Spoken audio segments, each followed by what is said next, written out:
I've done a few reviews on Call of Duty Zombies maps in the past, and I even made a video taking a look at Cold War Zombies when it first came out. But now that the game has been out for a while and we've gotten to learn more about the game itself along with the new map, I think it's time we finally give the map a thorough reviewing.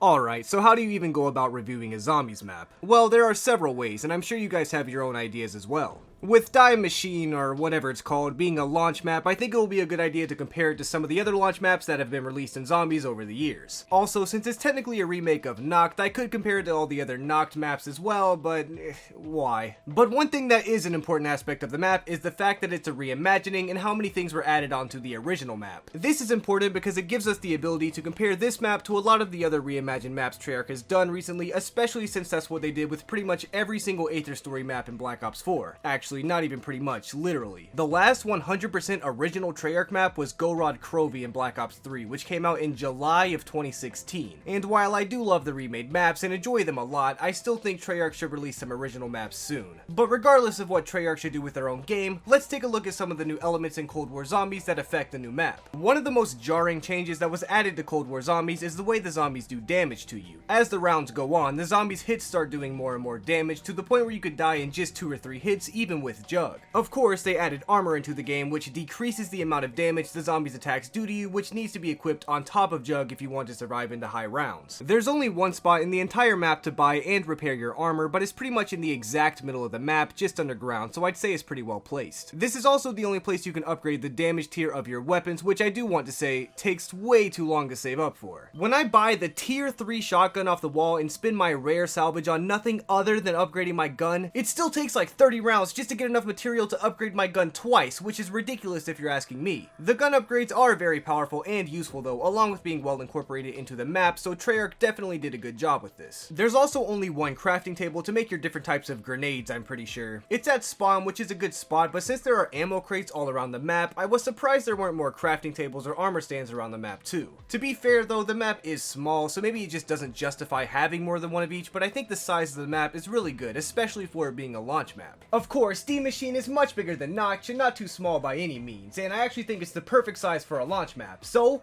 let's see how it compares to some of the other Treyarch launch maps.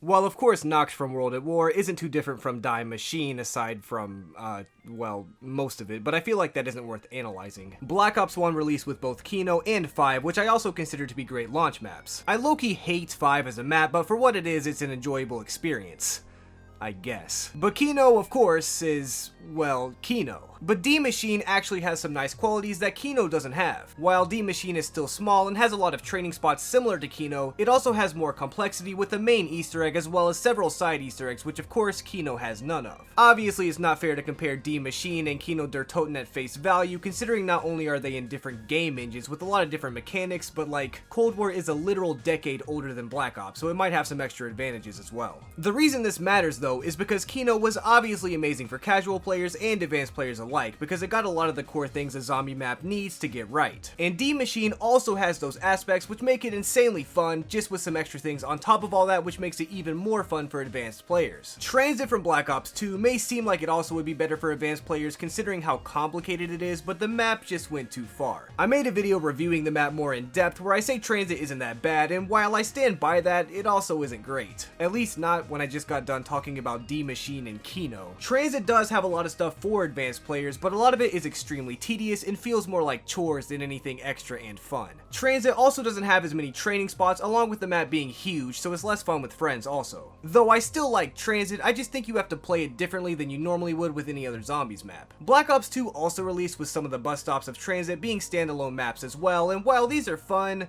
again, they're no Kino. Black Ops 3 had a very amazing launch with a Darius remake and Shadows of Evil. The Giant, which was the Darius remake, was good for a lot of the same reasons Kino was, along with there also being a few extra added Easter eggs into the map for replayability. The Giant was very fun to play at launch, but when looked at next to Die Machine, it feels lacking. Obviously both the Giant and Darius are fun, but again, the things Die Machine gets right aren't done any better in the Giant, not to mention Die Machine having tons of extra features that the Giant nor Black Ops 3 ever had. But Shadows of Evil was also a surprisingly good map. It was extremely complicated and turned off a lot of beginner players, but it was certainly worth learning and getting good at because Shadows of Evil is an extremely fun map. Again, the complexity holds the map back in my opinion, but this map has tons of training spots, good wonder weapons, a fun Easter egg, and nothing too annoying to make the map boring. The only main drawback with Shadows of Evil is that you have to spend an hour opening up Pack-a-Punch every single game going through the dang gummy worm rituals. This is why I still think D Machine is a better launch map than Shadows of Evil. While Shadows of Evil is bigger than D Machine and still has Easter eggs being searched for to this day, it's just too much. It went too far just like Transit, but not nearly as bad. D Machine manages to keep the simplicity of Kino while also adding some of the complexity from Shadows of Evil without any of it getting boring or tedious. This is something that's hard to do in any zombies map, let alone a launch map, so I feel like Cold War Zombies already deserves a lot of credit just based on that. You could argue that D Machine is a little bit too simple though, with the Easter egg being one of the shortest ones that Zombies has had in years, but I think this is not only necessary for a launch map, but also even more necessary when you change and add a ton of core mechanics to the main gameplay. Of course, we gotta take a look at the 4 Black Ops 4 launch maps also, but let's just get through these quickly. The Mob of the Dead remake was cool, but they somehow messed it up, and the Easter egg is so complicated and stupid that it's not even really worth doing, so obviously this is not a great launch map. The Titanic map was cool, but I just don't care about the characters, and the map isn't fun or cool looking. Classified was actually decent and probably the second best launch map in Black Ops 4, but D Machine is just what Classified did, except done better and on a better game. The last Black Ops 4 launch map was 9 or IX, and while this map was actually really fun, I still gotta say D Machine is better, not only because I hate the Chaos characters, but also because I still feel like D Machine does much better with maintaining the general fun atmosphere of how Zombies is supposed to be. So now that we've decided that D Machine is the best Treyarch Zombies launch map,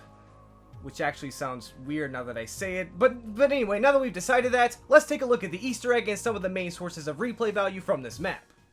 I'm personally someone who really enjoys Zombies Easter eggs, so when I heard the Easter egg was solved in 2 hours, along with being one of the shortest ones ever, I was a little disappointed. But once I figured out how to do it and did it for myself, I actually really enjoyed it. It's definitely a little on the short side, but for a launch map, I think that's totally fine. The main thing is that not only is the Easter egg fun to do, but it can also be done mid-round for a lot of the steps. If you're unaware, most of the Easter egg consists of going in and out of the Dark Aether and pressing X in a lot of the right places, which is what any Zombies Easter egg should strive to have. The longest step of the entire Easter egg is probably upgrading all 4 wonder weapons, which again is just pressing X in all the right places. Just like the Origins Easter egg and Dreisendrach Easter egg, upgrading 4 wonder weapons is always going to be fun and I think a really good feature for any map, which already gives the Easter egg a nice plus. But also, other than pressing X on stuff, the last 2 steps are just to suck up 2 of the big guys into this tube in hopes he turns into 1 big guy. If you're wondering the storyline context for this Easter egg, basically you and whoever you're playing with are sent to this abandoned Nazi science base, and it turns out they have a scary device in there that should probably be turned off. But unfortunately, no one knows how to turn it off. So some wise guy has the bright idea to suggest that maybe one of the zombies will do it. And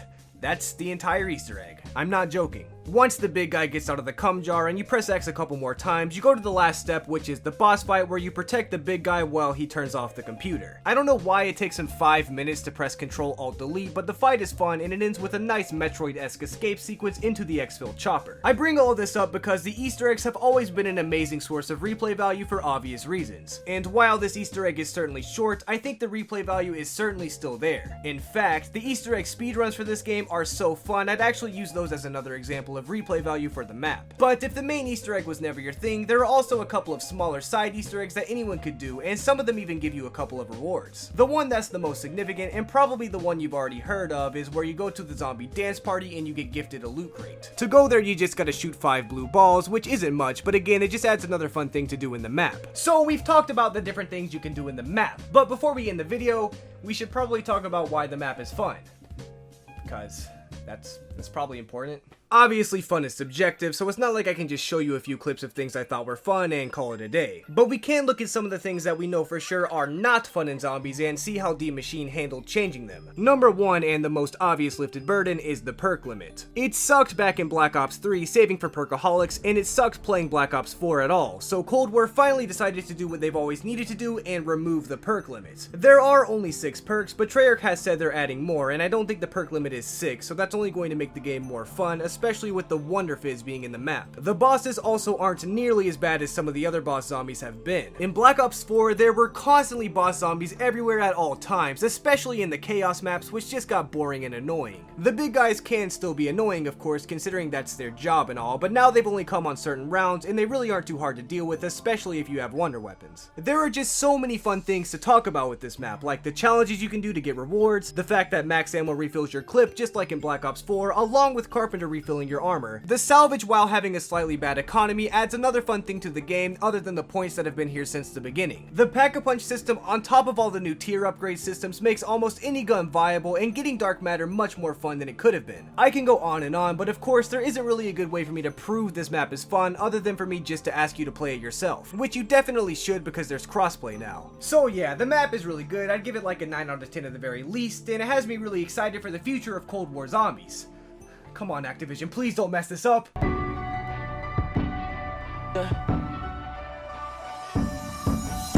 Someone else is friend